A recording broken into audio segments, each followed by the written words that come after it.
Hey everybody, it's your boy Surge Dragon and welcome back to another edition of the Heavens Monsters podcast. Today we are covering Impact Wrestling on November 3rd. And make sure to like, subscribe, and hit that notification bell for more Heaven Monsters podcasts. With me today is Chris Petrie, Andre Mitchell, Yo. and Mike Henry. If you're ready for another episode of the Heaven's Monsters podcast, give me a hell yeah. Hell yeah. So if you're ready for another episode of the Heaven's Monsters podcast, give me a hell yeah. Hell yeah. Impact Wrestling kicked off with John E. Bravo still recovering from a gunshot wound, and Scott D'Amore is still receiving medical update. He informs Tom Jr. that he's in critical but stable condition. Prima says he's launching an investigation to solve the issue of who shot Bravo. So while Tommy Dreamer is playing detective, the show must go on. With that, we have X Division Rahit Raju held another defeat Rahit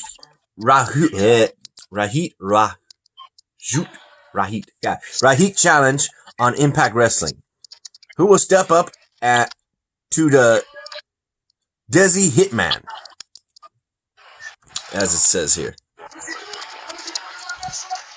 The first match of the night is actually one to remember. It's the what was it? The knockouts. Bound for Glory, if I'm correct. Bound for Glory rematch for Su Yung defending her title against the former Impact Knockouts champion Deonna Purrazzo.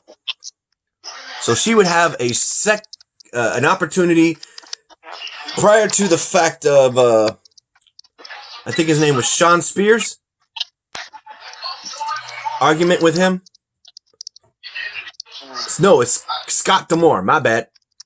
Scott D'Amore, the vice president. Mm-hmm. I saw his name up there. I'm like, ooh, it's Scott D'Amore. So Su Yung put up one hell of a fight and managed to beat Deonna Purrazzo even with Kimberly's cheating and put her in her place. Deonna Purrazzo is no longer the number one contender, no longer in a position to fight for the Knockouts Championship, and even the freaking, the lawyer man is talking about it, demanding another shot. So Scott D'Amore then gives him an opportunity, but not the one he was looking for. At the next pay-per-view event, it will be Su Yung defending her championship again with Deonna Purrazzo, but under no disqualifications, meaning anything and everything can be done, which means Su Yung can do all the hardcore crap she wants. Deonna Purrazzo is not going to be happy about this. But I know I am. Let's have it. What do you think, Mikey? Well, Deonna Purrazzo won the match, but unfortunately, there are no rules. You have to win by pinfall submission, but she got Su Yung disqualified when Su Yung picked up a chair and hit her thanks to Kimberly. Oh, yeah, that's what happened. I thought she won. Well, she did win, but Deonna Purrazzo won by disqualification. Thanks to Kimberly. Yep. How about you, Chris? How do you feel about that? Deonna Purrazzo win, but you're not winning the title. Su Yung is still champion. Now it will be a no disqualification on Turning Point. Turning Point. Yeah. How about you, Andre? How do you feel knowing that Su Yung retains her championship? But Good for her. yeah, I'll leave it at that. Next, we have Heath and Rhino meet with Scott D'Amore backstage talking about the contract signing. Due to the fact of they know that it's pretty obvious that his leg is injured. and he's demanding that he go see a doctor. And they'll talk about this contract after his leg is fully healed. So we can skip that part. Scott D'Amore was not trying to back out from the contract. He actually wanted him to be in perfect health. Because they don't want him in a match if he's not perfectly healthy. Okay, looking at the next one. What's next, Mikey? Next up, the Knockouts Tag Team Tournament begins in 2 weeks on Impact. After that? They got Barrister R.D. Evans confront Scott D'Amore about the Knockouts Town rematch ending DQ earlier. Evans demands that D'Amore makes this right. D'Amore informs him that Perazzo will receive another shot against Suya in the form of no DQ at Turning Point November 14th on Impact Plus. Yeah. Says here, backstage Impact Wrestling, Rick Swann and Eddie Edwards were preparing for a tag team match for the main event against Eric Young and Sami Zayn. But then who would show up looking for a shot is none other... Sami Callihan. Huh? You said Sami Zayn. Shit. Sami Callihan. Sorry, my bad. Sami Zayn. Sammy's.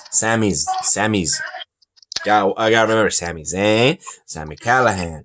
One's a cocky little prick. The other's a bastard. Chris Bay, like I was saying. Chris Bay is the one in there trying to see if he can get a title shot, talking about how him and Rick Swann were similar. That he ain't giving him that title shot. He's got to earn that shot. It's like, dang, man. So I guess I'm the only one on the couch. We then get to the next match, which is Chris Bay versus Trey Miguel on Impact Wrestling. Blah, blah, blah, blah, blah, blah. Who won that match, Mikey? The win of this match belonged to Chris Bay. When he blocked the cheeky Nado's kick in the corner, Bay flies off the top of the cutter to score the victory. Yeah, buddy. Chris Bay is looking pretty good, I gotta say that. It's questionable if he's still a heel or a babyface now. They haven't really specified. Just tweener. Yep. Next, we have Locker Room Talk and the return of Johnny Swinger. Woo! So, basically, this Locker Room Talk would be mostly addressing the upcoming tournament for the Knockouts Tag Team titles. So, the guests of the show would be Jordan Grace and Tennille Dashwood, with, of course, Caleb with a K. So, it was kind of, I guess Madison Rayne was trying to point out that these two would make a good tag team. But then Tennille Dashwood pointed out that her and Madison Rayne would become a good tag team. Madison Rayne, when she was pitched that idea, liked the idea. So now we got Tennille Dashwood and Madison Rayne looking to become tag team partners in this tournament. And Jordan Grace is in the middle. Like, really? Y'all just going to overlook me? This is just... And Jordan Grace is told to get out of the shot because now they're taking photos. So how do you feel about that, Mikey? Oh my God. I gotta feel bad for Jordan Grace. I don't know what the hell's going on. Okay, can I see? Finally. Dismiss. That's the alarm. It's midnight. How you doing? So, Chris, what do you think about that on Locker Room Talk? Big Mama Plum got slighted. Uh-huh. How about you, Andre? How do you feel about Jordan Grace being overlooked in a tag team potential partner? All right, so far, I guess. Next, we have Tommy Dreamer was interviewing suspects, including the new head referee, who was Johnny Bravo, had insulted last month. Didn't go nowhere with that one. His alibi checks out. That was a little bit of info. What's next, Mikey? Next up, you got. Wait for it. You got an open challenge. You got Rohit Raju bragging about being exhibition champion. He's about to issue an open challenge against anybody. And guess who shows up? TJP. TJ Perkins. As Rohit Raju was in the ring waiting for his next challenge for the exhibition champion, TJP comes out, but the defeat Rohit challenge is only open to those who Rohit has not already defended against. He still wants a shot. He claims that he may not have pinned TJP at Bound for Glory, but he still lost in that six-way scramble, but reflects on his incredible list of accomplishments in professional wrestling, but it's not enough to pursue Rohit to give him another title shot, but TJP has had enough and spills his hot tea on the SC champion and a big old brawl breaks out. That's Starbucks hot tea. You saw that Ogo, right? That's Starbucks. In backstage, Scott D'Amore is pursued by Rohit Raju, and then, of course, TJP gets in the mix, and apparently there will be a title shot. So if TJP wins, he becomes X Division's champion. But should he lose, he'll never go after the X Division champion as long as Rohit is the champ. So the rules have been played. We'll have to wait and see. I think it's this week's edition of Impact. I have to wait and see and watch. And if not, it'll be at Turning Point. Wait and see for that. What's next, Mikey? Next up, Gia Miller interviews one half of the Motor City Machine Guns, Chris Sabin. Last week, Triple XL made a statement when they took out his partner Alex Shelley with a blindside tag. Sabin says that every tag team in Impact Wrestling knows they can't beat the Guns 2-on-2, and that was the reason for Triple XL's assault. Sabin challenges one member of Triple XL to fight next week. What's next? After that, you did mention TJP and Rohit Raju bickering about it. Yep, next thing. Well, give me a second. Go ahead. After that, Ethan Page. try to scroll down. Mm-hmm. You got the tag team champions, Ethan Page with Josh Alexander versus Doc Gallows with Carl Anderson. Yep. It'd be the big man Doc Gallows versus the all-ego Ethan Page. Who won that match, Mikey? The winner of this match belongs to Doc Gallows. Yep. With a big boot, but then after that, the North attacked Gallows, but Anderson evens the odds and hits Page with the gun stun. Yep. A lot of people are planning to play dirty-handed tricks, but the Good Brothers got it locked down on Impact Tag Division. How you feel about that, Chris? The Good Brothers, Dark Gallows pick up a win, and that is too sweet for that. Mm-hmm. Andre, how do you feel about the Good Brothers, Carl Anderson and Doc Gallows got the tag team division on lockdown? Yeah, crazy, but all right, I guess. Mm-hmm. What's you, Mikey? Next, well, first off, congrats to Gallows for delivering the big boot, but be on the lookout. Gallows and Anderson still want the tag team titles. Yeah. Next, we got Swoggle, a.k.a. Hornswoggle, was interviewed by Impact Wrestling's Gia Miller backstage talking about his potential professional career in Impact Wrestling. Brian Myers comes up, says, "Really? You're going to talk about professional while I'm here?" Bleh. He talks about his new book and everything, and basically it's just Myers just insulting him, saying, "You should have let me retitle your book," and said, "My career in WWE was just plain short." Oh my God. Yep. We got a rivalry going with Swoggle and Brian Myers. Yeah. Brian Myers. What's next? Next, shooting suspects go to war. Johnny Swinger versus Cody Deaner. This match would be made due to them arguing at the church wedding reception for Rosemary and Johnny Bravo.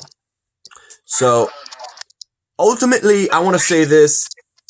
Johnny Swinger, dirty, underhanded, brought in a chair, but actually had a fanny pack, which was loaded, apparently, with God knows what was in it, to swing into Cody Deaner's face and get the pinfall right after.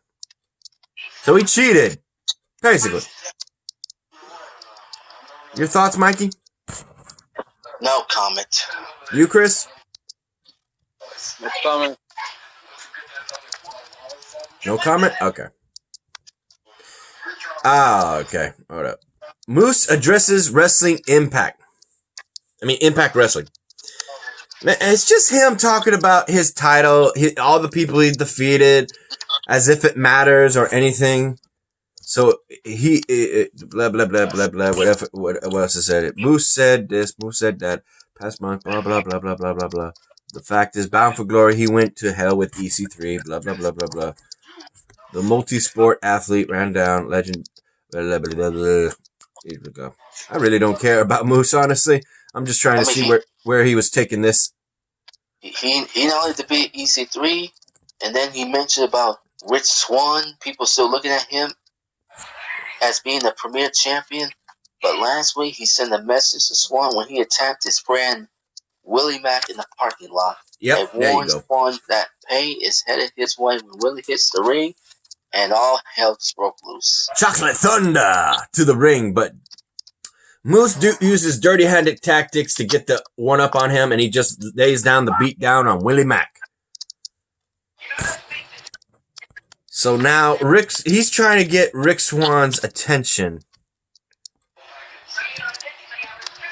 I gotta say, it looks like Willie Mack might be trying to get the TNA title away from him.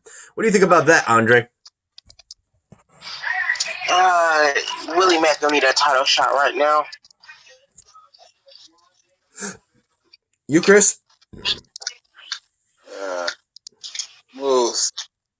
Well, douche need to stop pretending he's champion. That title is a false. The real champion is which one? The fake champion is douche.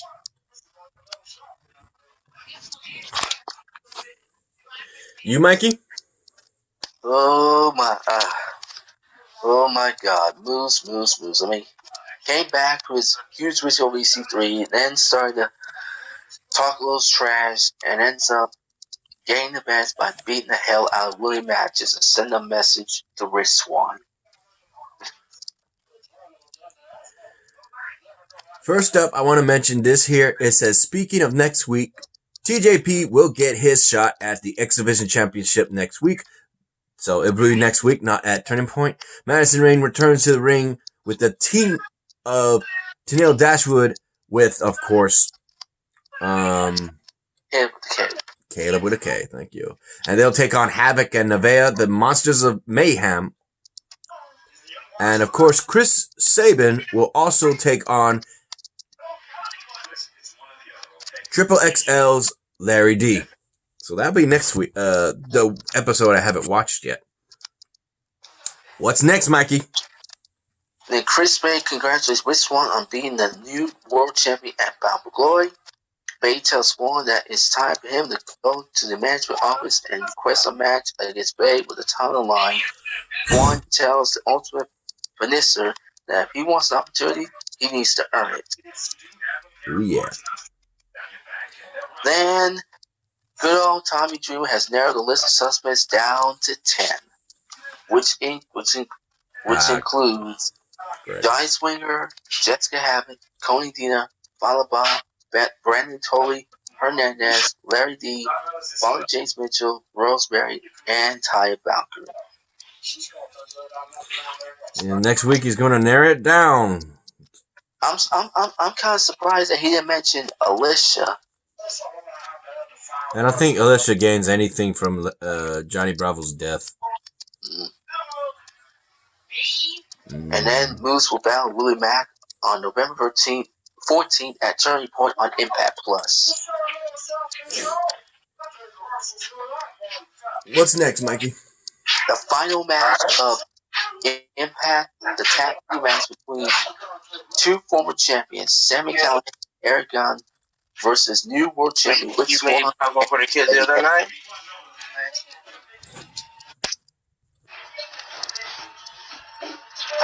Okay.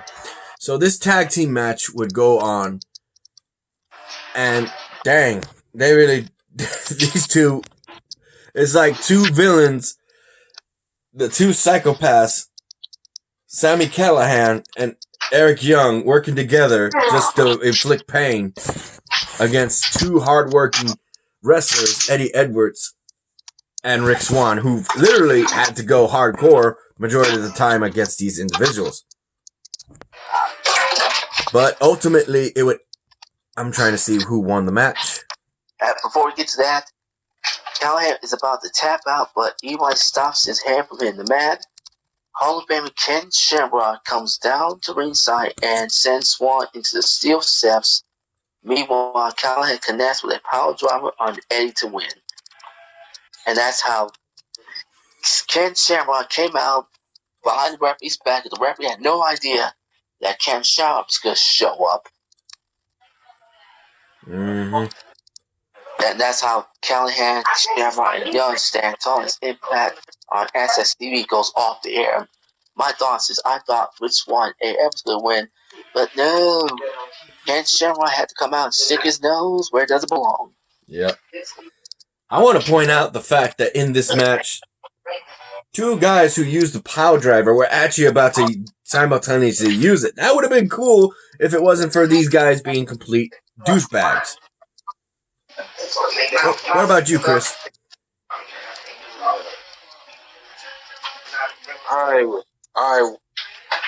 Rich Swann and Eddie Edwards had the match won, and was it for Ken Shamrock? Ken Shamrock should have minded his own business. But no, Don't park that damn truck that close to the damn road. You gotta go all the way to the end of We're back. in the end, Sami Callihan and Eric Young took up the win because of Ken Shamrock interference. Andre, how do you feel knowing that Rick Swann and Eddie Edwards were about to win, but Ken Shamrock screwed it over for them, and the winners of this tag team match was Eric Young and Sami Callihan? Yeah, that was crazy. I got that right. That's full psychopath. Anything else, Mikey? That'll be it. Let's wrap it up. It's past midnight. What about you, Chris? No. All right. A shout out to our fellow brethren of the Heavens Monsters podcast. A shout out to Mikey, Xavier Hill, and Andre Mitchell. A link to their YouTube channels will be in the description down below, as always. And a remaining shout out to Chris Petrie, as well as T-Money, Renee, Farrell, and Delvin. Let me flip this camera. Whee! There you go.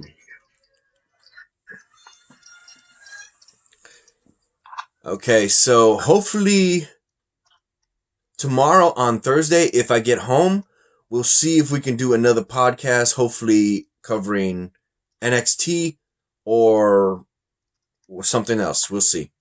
So with that said, it's your boy Serge, Chris Petrie, Andre, as well as Mike Henry. Tell him what's up, Mikey.